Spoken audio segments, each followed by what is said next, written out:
The Creative Psychotherapist is the official podcast of the Creative Clinicians Corner, a practice-building resource for creative psychotherapists. TCP Podcast is the cast for creative, expressive, and experiential-focused psychotherapists curious to learn how to design, build, and scale a thriving private practice. Your host, Raina Lombardi, interviews successful therapists about the tools and strategies they have used to develop creative-focused practices. They also talk about the products, services, and side hustles they have developed using their knowledge and creativity to enhance their therapy practices, make a greater impact in their communities, and diversify their income streams. Welcome. Now here's your host, Raina Lombardi. Hey creatives, thanks for tuning in to another episode of the Creative Psychotherapist Podcast. I am really excited to bring you my next guest. Her name is Lisa Mustard, and she is a licensed marriage and family therapist. And Lisa's doing all kinds of really cool things that enhance her therapy work. And so here's just a little bit about her. Overwhelmed and stressed out with little self-care, Lisa had a wake-up call in her mid-40s. Tired of going through the motions of life with her lifestyle and career as an LMFT, she decided to pursue her passion of creatively making a difference in the lives of others by creating a podcast for talk therapists. Through her coaching and trainings, she specializes in helping others design a life that allows them more time doing what they love. She is the host of the Therapy Show podcast with Lisa Mustard, and she's also the creator of Your Brand Builder, a free app to help you build your personal brand on social media. She's married to Billy, and they have 2 daughters, and they inspire her to live her best life every day. Welcome, Lisa. Wow, thank you so much for having me. It's so wild to have somebody else read your bio. So thank you. Thank you so much for having me as a guest. I'm really excited to be here. I'm excited to talk to you, and it definitely is interesting to hear somebody else read about you and your experience and what you're doing.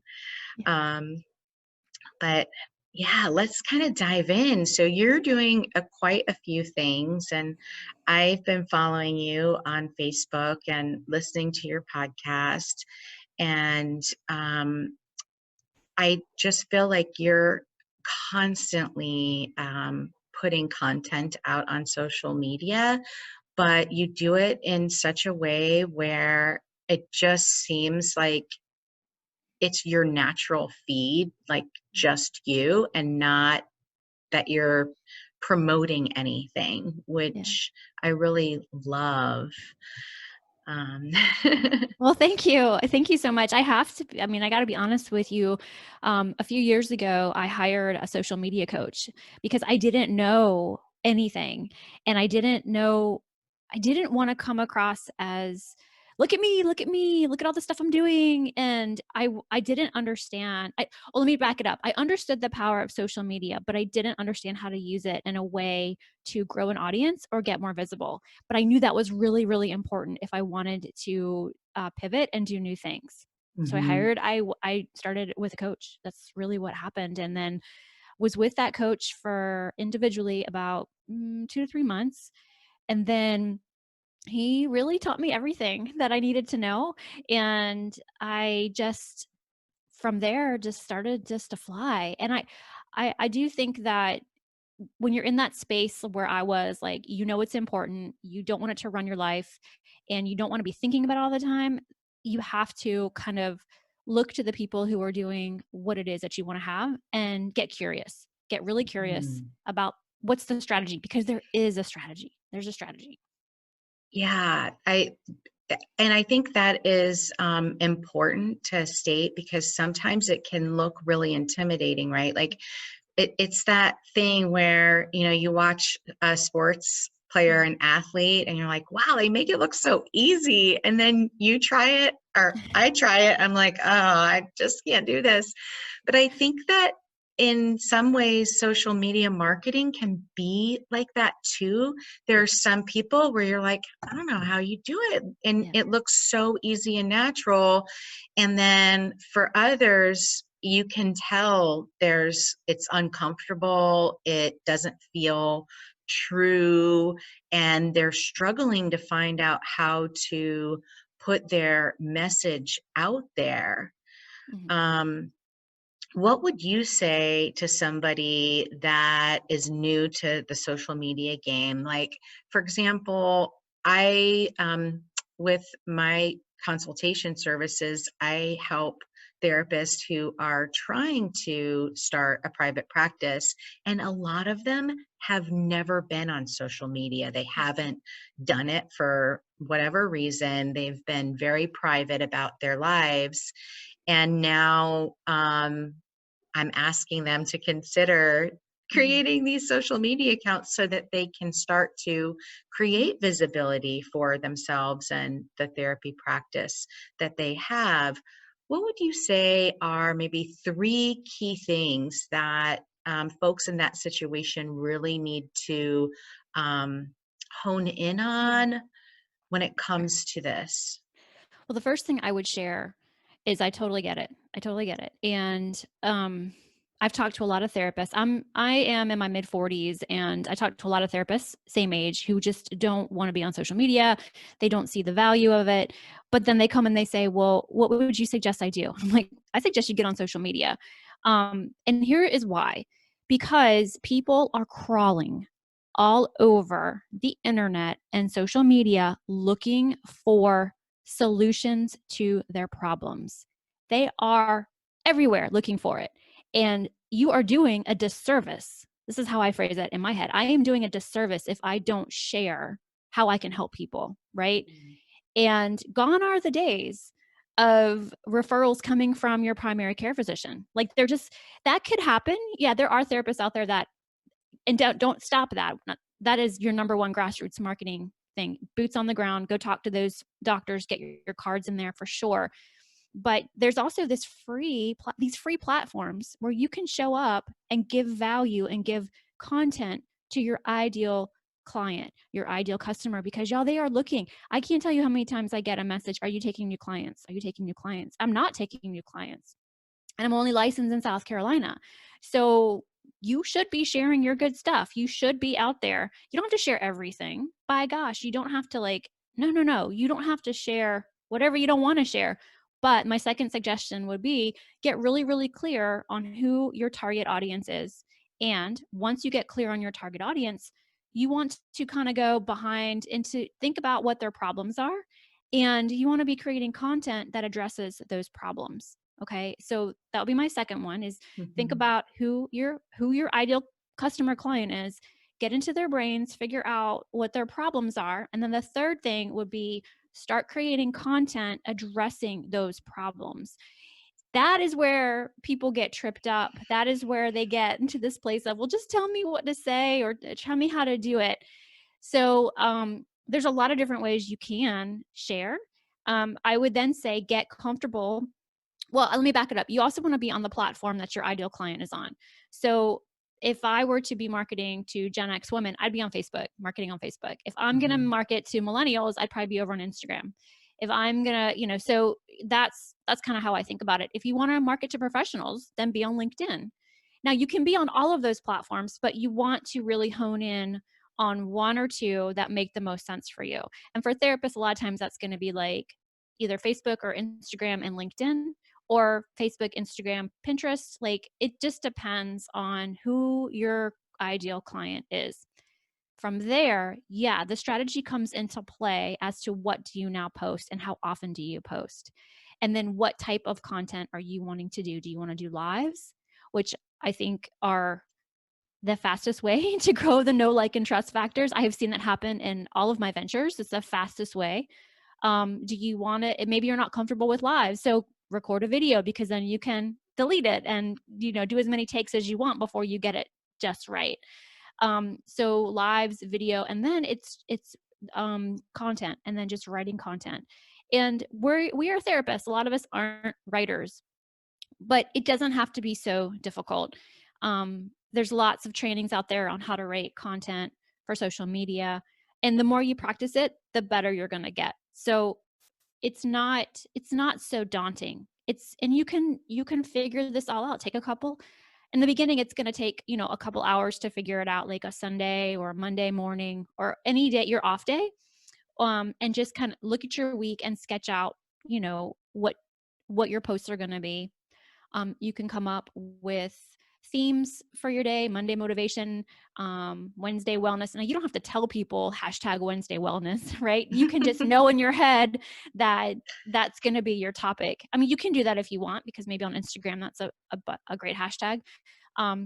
So yeah, I think that it's so important. And therapists who told me 3 years ago they're not interested and they don't want to do it are now going, all right, Lisa, I should have listened to you, or tell me, so I find it fascinating. And we are really slow to kind of pick up on trends, because we want to make sure the research is there and the best practices are there. We want to be ethical, and we want to make sure that we're not going against our licensure board. So definitely look to your licensure boards to see what's okay and what isn't. I know, like, the ACA, I think, has some guidelines. AAMFT has some guidelines. I'm sure APA has guidelines as well. NASW. So look there too, to make sure that you're being ethical, because there are some things you can't do, like, state your names of your clients or ask them to give recommendations. You don't want that. You don't want to break Yeah. confidentiality, all that good stuff. But yeah, I mean, those are probably the three things off the top of my mind that I would have a discussion around. Florida Art Therapy Services is a proud sponsor of the TCP podcast. They offer art therapy for individuals and groups, as well as qualified supervision services and high-quality, experiential-driven continuing education for art therapists, mental health counselors, and clinical social workers. Visit www.floridaarttherapyservices.com for more information. And if you're interested in becoming a sponsor of the Creative Psychotherapist podcast, we have copper, silver, and gold options. So visit www.creativeclinicianscorner.com/podcast for more information. Those are really great tips. And I feel like the last part, creating the content specifically for social media can be tricky for a lot of therapists. Like you said, we're not necessarily writers, but we had to go to graduate school, and that required us to develop this very academic approach to writing. And the writing that you do for marketing content is not like that at all. And so you kind of have to use a different part of your brain to break it down. I know I struggle with this on a personal level of like, oh my gosh, I said too much. I want to give all the information, but I really need to dial it back and simplify and minimize the compound sentences. Yeah. Right.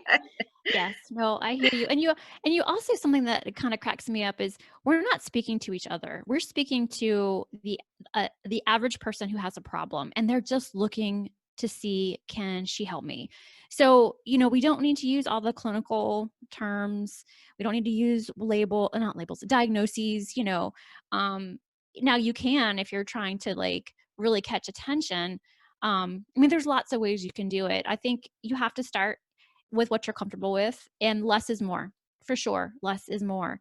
Um, but then I also think there's a value in, like, a longer post that kind of goes into a little bit deeper of the issue. Mhm. So I think you just have to mix it up. And I always joke around. Well, I don't joke around. I guess when I get, like, sweaty palms and my heart starts beating fast before I hit publish, I know I need to hit publish. Those are the Oh. posts that probably bring me the most comments, in maybe, and also, maybe not on the post itself, but in private messenger, because a lot of people don't want to comment, but they're watching. And that's really something I didn't quite grasp until a couple years ago, is that people are always watching. They're watching to see if you're consistent, first of all, if you're the real deal, and that you're going to show up, right? So it's important to stay consistent. And I know it's hard in today's time, because we're in between clients and we're in between sessions. But I want to encourage folks to really take the time to work on consistency. Even if it's not like the best, most exciting post, if you don't have anything, it's okay. Like maybe in between sessions, you go outside to get some fresh air and you see a pretty flower. I don't know. Take a picture and just say, grateful for a full schedule today. I love what I do. Makes me so happy. Here's my gift to you all. I don't know, but like, just show up. Show up Mhm. somehow. Let people know that you love what you do and that you are here. You're still there. Even if it's not like a heavy clinical, I'm going to solve your problem in this post, just show up. Just show up. And you could be, I had a friend, she messaged me one time. She's like, I just love it that when you go through the drive through at Starbucks, you just show people what you're drinking. And I was like, I don't think I've ever done that, but okay, like, but I thought that was so good. I was like, yeah, I mean, you're a human being. You love coffee. Share what your favorite drink is at Starbucks. People care. I mean, I know it seems silly, and you know, don't let yourself get in your own way. Just share the simple Yeah. things. You don't have to make it doesn't have to be all the time heady and deep. It can be fun and light, and a little bit about who you are and your interests outside of therapy is great too. Because those people who are thinking about, well, maybe I want to use her for therapy, they see that you love to bake, right? And they go, oh my gosh, I love to bake too. And right there, that's a connection that's going to help build the alliance too in therapy. I think, it's really important what you're saying. And it also brings up a lot of anxiety for Yes. therapists because the grounding, foundational education that we have is like, we're supposed to be in this like box hidden away. Like the client is not supposed to know anything about us and who we are as an individual. Um, Mm-hmm. but in practice, that just does not work. That's not how therapy Right. works. It Right. is a reciprocal dynamic. And if there isn't any reciprocity there, then there's no relationship there. And if there's no Right. relationship, Right. then there's nothing. Yeah. Doesn't matter how we practice, what our credentials are, like what area we're coming from. It all boils down to the relationship with the client. And certainly, in thinking about marketing and sharing who you are as an individual, it's not about sharing like, oh my gosh, I have this X, Y, and Z problem, but it's showing your humanity. It's showing that you're a human being Mm-hmm. and with unique preferences. Right. And honestly, like, we'll do our best work with people that resonate with those things, Oh yes. Completely. right? Completely. I couldn't agree with you more. I mean, I've shared my struggles on, well, here's another thing too that I don't recommend. Like if, so I've talked about, my relationship issues in my 20s and, how I went to therapy and what I learned. And, I still talk about that kind of stuff, but I don't talk about it. I only talk about it because I'm on the other side of it. And I'm not perfect. I still have my stuff. Like I still can build a resentment at my husband when he's not even around. Like, but I have the tools, right, to work on that and to know, like, Lisa, hey, come on, you know better. Like use your skill set here. Totally. Right. So I think that women who are struggling with marriage issues or relationship issues, they want to know they're not crazy. Like, so they want to know that this is common. It's so common, but I have the skills. I know the skills. I've learned them myself. So let me teach them to you. Right. Um, and so and the cool thing about it, they come to you ready to change versus convince me that I need to change. Because sometimes you have these people that come to therapy and they're such skeptics and I understand, like I get it. I mean, we all show up as we are. But if you're showing, you're gonna find that client who's ready to work. And who doesn't, as a therapist, who doesn't want the client that's ready to work?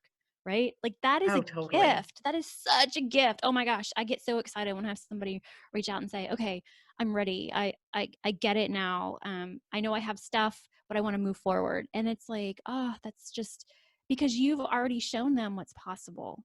You've shown them how to tap into strengths. You've shown them how to tap into like opportunity. And they're watching, you know? Mhm. And then even if you're, and so like, let's say, you are struggling, you know, like share that. Like, okay, you guys, like this week, personally, I went through X, Y, and Z, and this is what happened. And this is how I am moving through it. And this is my plan. And so I'll report back. You know, it doesn't have to be, but a lot of people are just don't want to put themselves out there because Mhm. they're fearful of judgment. And let me tell you, I was so scared of judgment of what are my peers going to say?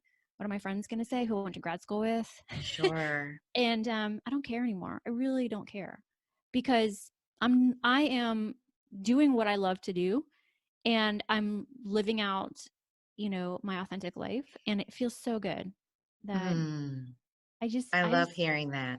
yeah. And but I do think that it's easy for me to say that a year later after doing some more work in therapy around that issue.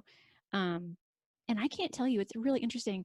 My therapist, she was cheering for me the whole time. She's like, I'm not even on social media, but I am just like so excited for you and the breakthroughs that you're having. And now I want to get on social media. Like, so I Oh, how think, funny. yeah. So I think it's like, I think you have to just go for it, you know, and know that you're not the only one who's scared. You're not the only one who's fearful of judgment. I mean, heck, every day. Yeah. I mean, I don't know. Like but I don't care anymore. It's just, it feels so good to live authentically and congruently. Ah, that is so true. That is so true. And that's what we talk to our clients about too, right? Hmm. And it's one of those things as therapists, I think when we see it, we know it, we're like, dang, that's right there. Right. Right. Got to deal with that now. Right. Right here. I get it. Um, and obviously, for putting yourself out there on Facebook or LinkedIn or wherever you're putting yourself out there, even if it's, in an academic sense, if you're writing an article or something that's going to be published, that's putting yourself out there and opening yourself up to judgment and criticism. But we don't have any control over that. We don't have any control over what other people think or say. Um, we just have control over how we respond to that and how we move through that. And at the end of the day, if they're not supporting us in the work that we're doing, then Yeah. are they really that important anyway? Right. And we're not going to be, I just made a post about this the other day. We're not going to be everybody's cup of tea. We're not. And that's okay. We don't want to be everybody's cup of tea. We want to be our ideal customer, our ideal client's cup of tea. And that doesn't mean that as you evolve and grow and change, that it's quite possible that's going to shift too, right? So when I was Hmm. first starting out as a therapist, my ideal customer was, you know, college, late or mid 20s, you know, a little bit behind me in age and stuff. And I think that's just natural, like, because I've been through that. So I kind of have some experience in that. And then as I got married, then it was like newlywed couples. Mm. And then as I had my first kid, like it kind of changes. And I think now in my like mid 40s, I really know who I want to work with. I say that, but I said that in my 30s, you know? And so it's an evolution of who you are as a person and as a therapist, and it all just kind of will come together for you. And yeah, we can't be everyone's cup of tea, but that's okay. Really, it's fine. And if someone reaches out to you and they aren't your ideal customer, doesn't mean that you still can't help them. Right. Doesn't mean you need to see them in private practice or see them as a client. It just means like you said something that resonated with them and they feel comfortable. And I think that's something that a lot of people tend to ignore is they feel comfortable asking for your help. Even if your ethics are like, I don't respond to client consultations on Facebook Messenger, you don't yeah, that's fine. They feel comfortable reaching out to you. That's Hmm. important. I had that happen to me I've had that happen a couple times actually. And my response is, you know, I have a response for that. Most of the time they don't live in my state. So I'm like, I'm sorry, I am not licensed to do therapy in your state. You know, here's some resources for you. The other time it was not my area of expertise. And so I referred them to somebody who could help them. So things like that, you know, but remember they're feeling comfortable reaching out to you. So yeah, and we're not going to be everyone's cup of tea, and we shouldn't have. That would be a really hard job if you want it to be. Oh my gosh, yeah, that would be just totally exhausting and depleting, and Mm, just really dysfunctional dynamics too. When we're constantly trying to, play up to everybody and what everybody's expectations are, that leaves us in a really, really yeah. yucky place. So, yeah, it's more important to be true to who you are, and um, you know where you believe your expertise is, Mm, to best serve others. And then the piece about people reaching out, I think they wouldn't reach out if you didn't first put yourself out there to start to develop that relationship. And I think we don't think about it necessarily in terms of building relationships on social media, but that is what we're doing mhm, when we're putting the content out there and we're connecting. And it's like, reading a novel and you get to know the character in the novel. You've never met that character, and you never will. They're in a book, but there is a connectedness to that person. Like, you feel like you have a relationship with that person or understand them. And I think the same thing happens with social media when you're mhm, constantly putting out content that mhm. is very true to who you are. Yeah. I mean, you're really creating your own reality TV show in a sense. And you're able to share what you want and share what you don't want. You have this free platform and you can make it whatever you want. Now I say be authentic and congruent and don't fool anybody and don't be, um malevolent. And what's that word? Is it malevolent? What is the word I'm looking for? Don't be tricky or unethical. Hmm. But yeah, I mean, gosh, you're building a relationship all the time, all the time. So if you are able to build that relationship faster, on social media, and I'm going to suggest the fastest way to do it is to do live videos or to go, to do video. Um, you can totally build it. It just takes time and it takes persistence and it takes consistency, and it's gonna, it just takes time. And if another thing people ask is, well, I'm not quite sure what I want to do next. Like I'm full in private practice. um I have some ideas, I want to do other things. I say to them, well, build your audience, start building your audience, start creating your influence. So when you do have something to offer and a value, it doesn't, you don't have to now build that audience up. Like, start Right. building that audience today. And for a lot of people, they don't get it until they get it. Like, it doesn't make sense for them until they go, oh, now I get it, because I want to write a course, I want to create a course, or I want to write a book, or I want to move into coaching. And then there's like this scramble to get all this content out there, and it's very draining and it's very tiring. And sometimes you don't see the return on that. So I say to therapists listening right now, who maybe you're not sure what you want to do next, start creating your brand, start creating your influence today. Okay. And you don't need to be on 5,000 social media platforms. You don't have to post 18,000 times a day.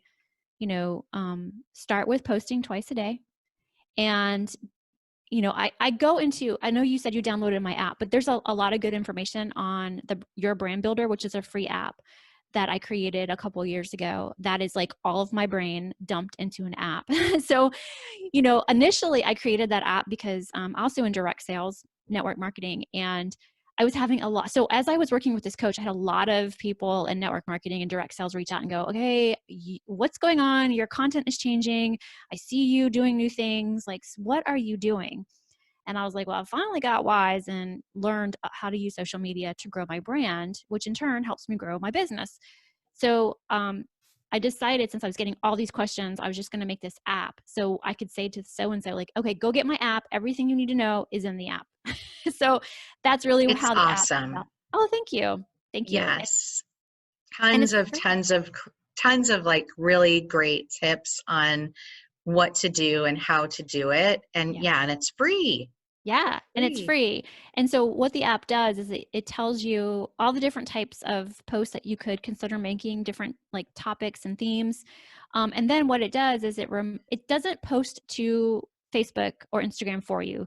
That is a crazy amount of stuff that would take for that to happen. That's like a lot of development and API and all that. And maybe one day that'll happen for me, but not now. But it will remind you to post. So if you're if you know that you want to make a post at 4 p.m. Eastern time, you can set the reminder in the app and it'll buzz you and notify you and go, Lisa, time to make that post. So you'll go, because a lot of people just Mm. forget. They just forget that they need to post. So it's also a reminder app. So I love that about it too, is it reminds me half the time because I'm busy between clients and being a mom and all the other things I do. I'm like, oh, I haven't posted in like 3 days. Time to make a post. So that that app really helps me remember to do it. But yeah, I mean, it's 300% free. So everybody, if please, and I'll update it, I'm sure, in another year with some more information. But yeah, you can get it for free. I love I'll free. definitely put the link in the show notes for how to get it in Google Play, and then for Apple, Okay. uh, iTunes. Is it iTunes that you get apps from? I'm Yeah, it's so on Apple. Yeah, no, I know. It's iTunes, but I think it's now called Apple App Store. Okay. Yeah. So Okay. it'll all go to the same place, whatever I can send you the links. That's easy. Yeah, that would be amazing. Yeah. And I'll definitely put that in the show notes so that if anybody's interested in the Your Brand Builder app to help you design, social media content that is really going to connect, Hmm. like the tips and stuff that you have in there is fantastic. So Thank you. yeah. I have to ask, Yeah.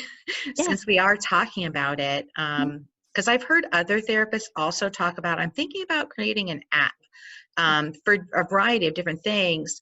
What is the process to that? Like, if I think about that, just seems so foreign, and Yeah. like I have no clue. Like, if I wanted to write a book and publish a book, I feel confident I could finagle that and figure that out. But to make and publish an app, I'm Yes. like, that's just crazy. So how did you Well, do that? okay, I got really lucky. I live in Columbia, South Carolina, where we have the University of South Carolina, and they had a competition at the College of and Computer Science, and I think it was Computer Science, where it was students were being tasked to part of their class was to create an app. So they had a competition where local folks could come and pitch our idea to have an app created. And I got super lucky and had my my app created by students. I will tell you though, like it was the longest, most drawn out project of my life. And I loved working with the students and they were so fun and they had such great ideas. But in the end, I did end up hiring a company to finish it for me because it just, students graduate, they move on, they get internships, and I totally get it. Now, I know, so moving forward, um, the thing about apps is, you know, they have to solve a problem for somebody else. Like that's, so keep that in mind as you're thinking about your app. Does it solve a problem? Honestly, I have been told that there are developers coding folks on Fiverr that you can hire. Mm, So that's where a lot of other folks go to start talking about building an app, because it's so much coding and development that I don't even know. I couldn't even start doing it myself. So when I do decide to upgrade or update the app, that's probably where I'm going to go, is over to Fiverr. And I wish I Fiverr. had Okay. more information for you. But that's really all I got. And I know another friend who has an app. That's where she found her coding person, was on Fiverr Okay. or All right. Upwork. I think it's Upwork too, has folks like that. Maybe, yeah. So you could probably go to either one of those. All right.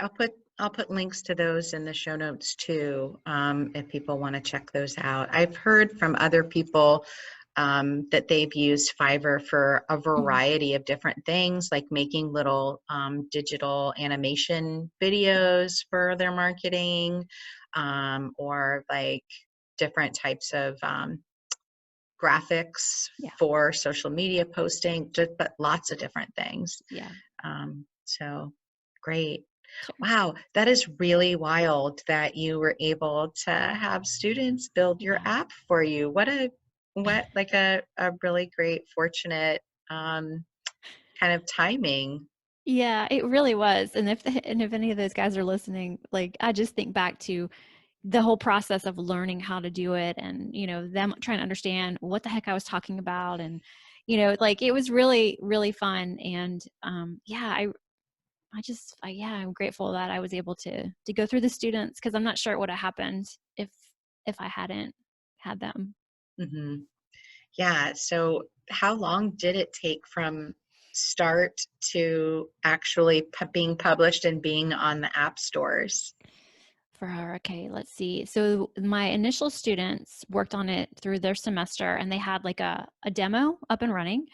And then after they were done, I hired another student who was graduating, or no, I can't remember.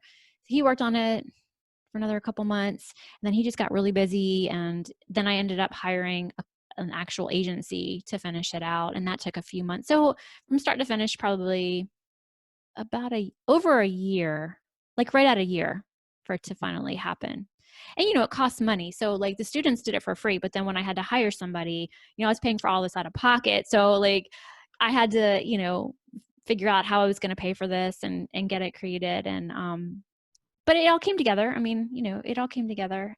And it's free. So I don't make any money off of it. I just wanted to be able to really give back to the people who were messaging me all the time. Like, how do you do this? Mhm. Tell me all your secrets. And so I was like, all right, just get the app. Now you can just get the app.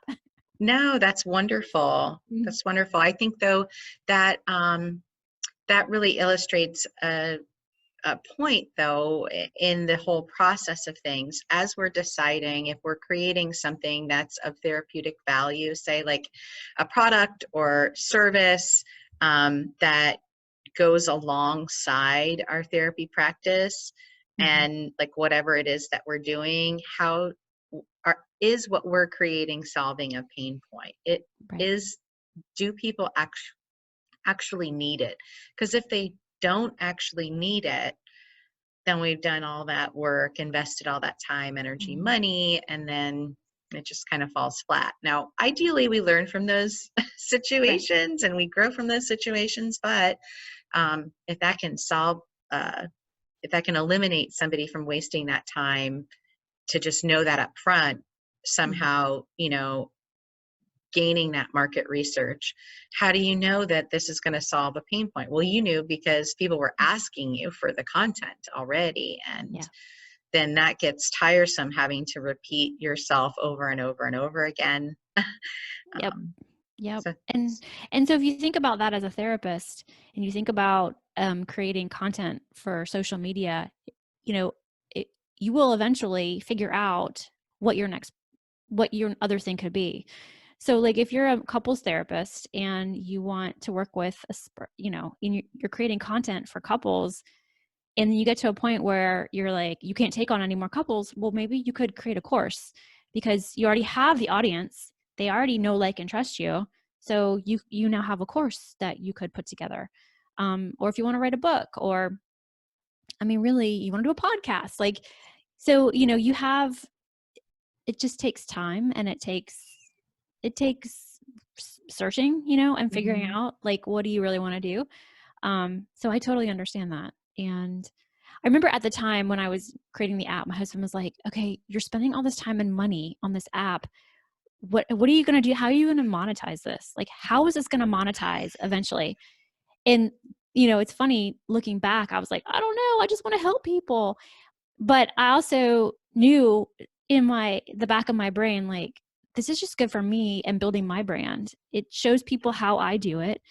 It's a tool for other people, and it has helped me grow my businesses. So it may not know at the moment, like I didn't know exactly how I was gonna mhm. monetize it. Um, but now it's coming back to bless me because I have people reaching out and saying, well, how do you coach? Like, can I hire you to help me with my personal brand? Or tell me more about the other things that you do. I would like to know more about who you are and what you do. So it's not so much in the moment I knew the direction it was going to take me, but I am a huge believer in possibilities. And when I stay in alignment and be congruent with my passions and my values, I just feel like things are going to work out. I don't know what it's going to be quite just yet, but it's happening. It's happening, right?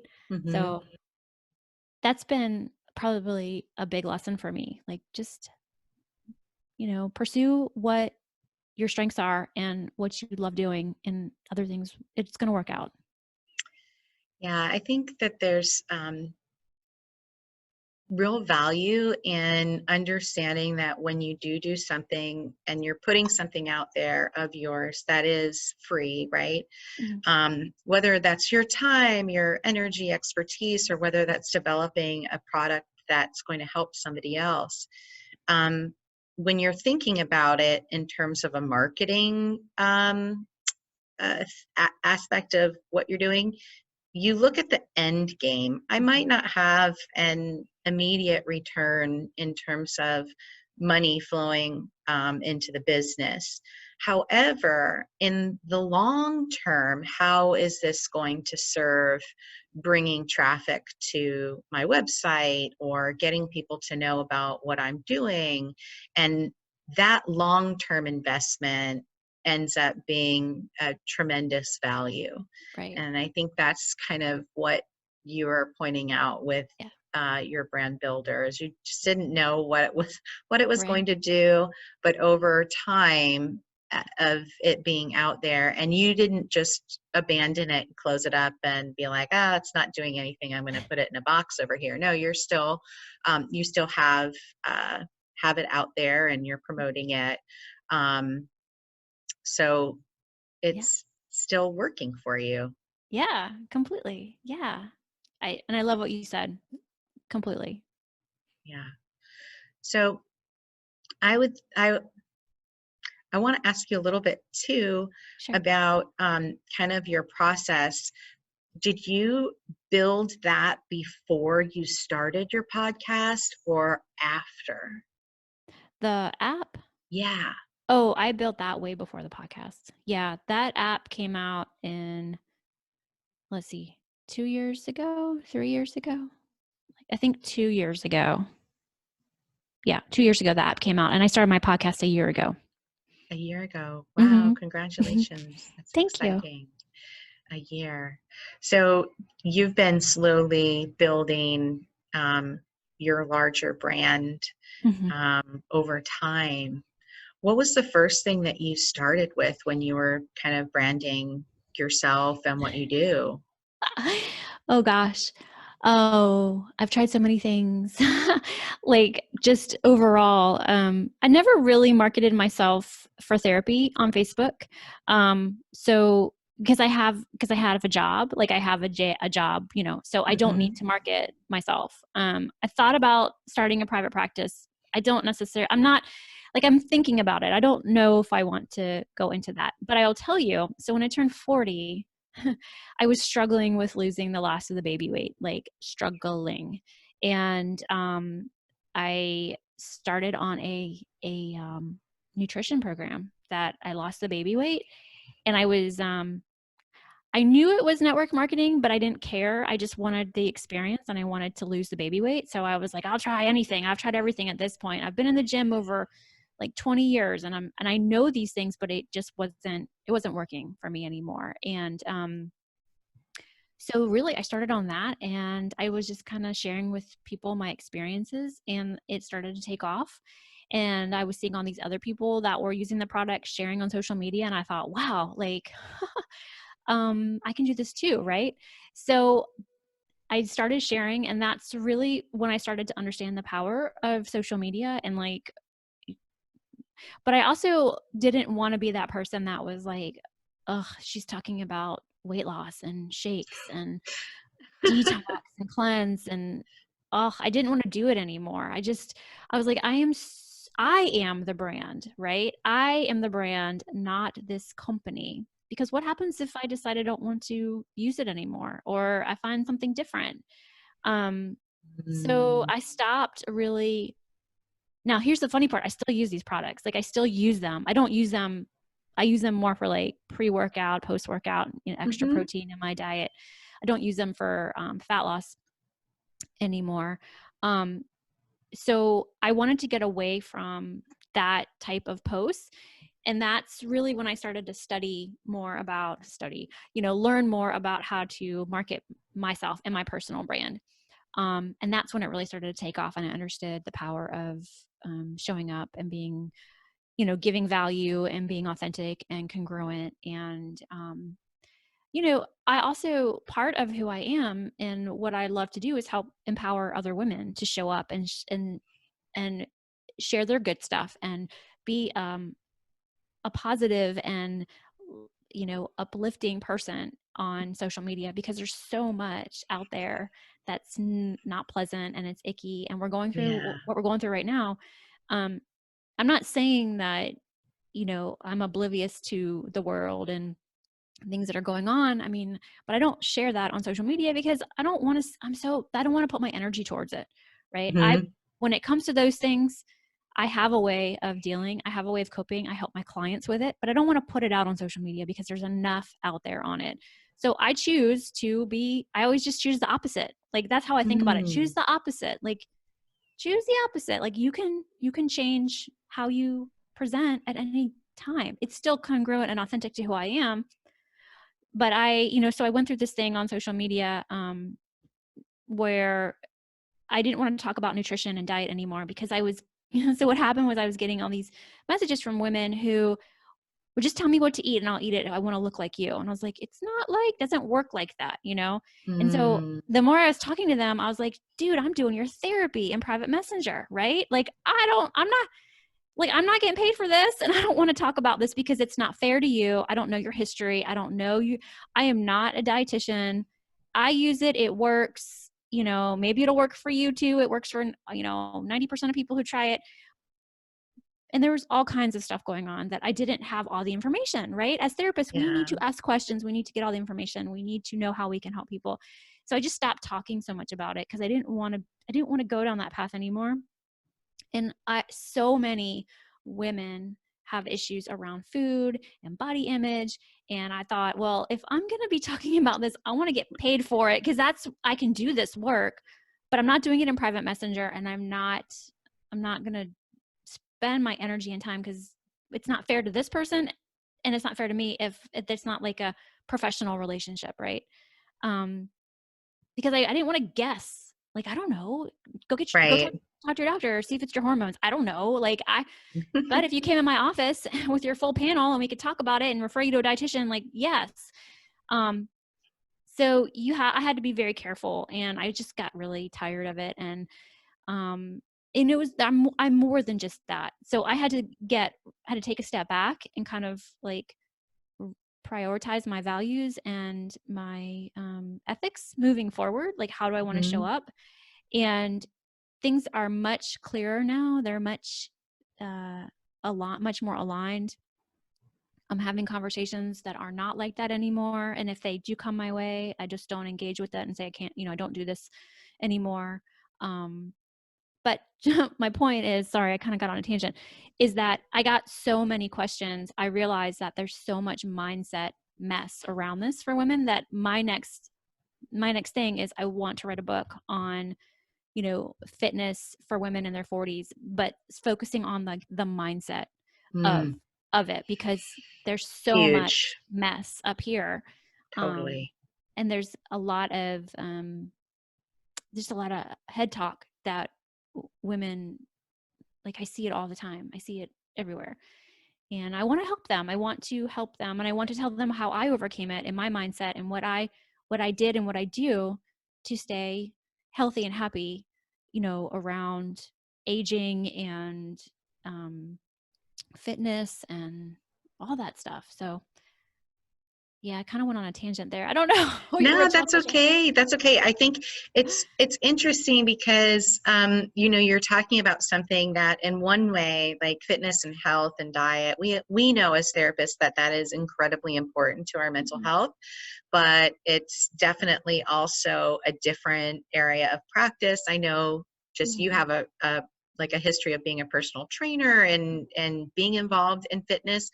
And I think that that is also a great thing to highlight in that, like, just because we're going out and we're doing something, whether it's creating a private practice or it's creating some kind of business outside of providing one-on-one therapy, there are ways to continue to be authentically you Mhm. and to be able to develop a business around it Mhm. and keep it under um, kind of the same brand of you.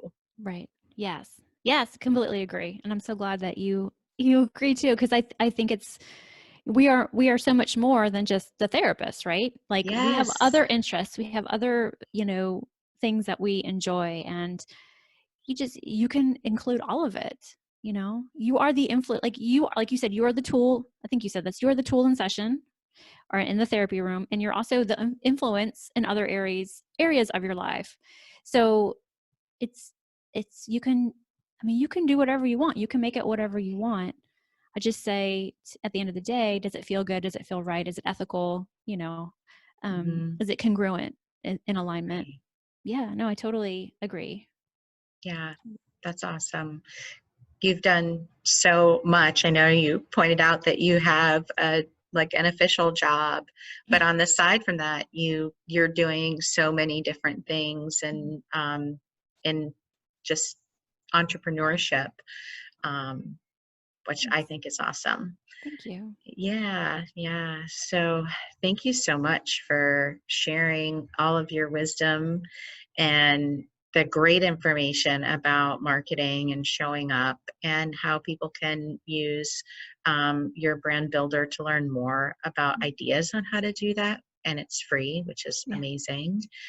And before we wrap up, is there anything else that you would like to share with the audience? Anything at all that, helps you to continue to show up and is inspires you to continue to invest in yourself and invest in your entrepreneurial endeavors? Gosh, do your therapy. Keep going to therapy. Like, do your therapy when you need to do it, and surround yourself with people who support you and who um, help you get there. Look to the people who are doing what you want to do. Ask questions. Oh gosh, ask questions. Critically think on your own. Don't just accept what is being presented to you. Um, there's so much I could say. No, that's great. That's really important when it comes Mhm. to mindset. You were talking about how mindset impacts our like our how we approach fitness and Mhm. exercise and food and all of those things. But it also really applies to putting yourself out there in terms of Mhm. business. Mhm. So much of it has to do with mindset work and being able to put yourself out there and show up. So, Oh yeah, for sure. You definitely hit the nail on the head. It's all up in here in mindset. Yeah. yeah. Well, I'm so appreciative of you taking the time out of your morning and spending it with me and having this conversation. And I hope that listeners find real value. I know I have. Oh good. Well, thanks for having me. It's been so nice. I really appreciate it. Thanks for listening to this episode of The Creative Psychotherapist. If you like what you heard, please rate, review, and subscribe wherever you listen to your favorite podcasts. For show notes, downloads, and additional resources, head over to the website at www.creativeclinicianscorner.com.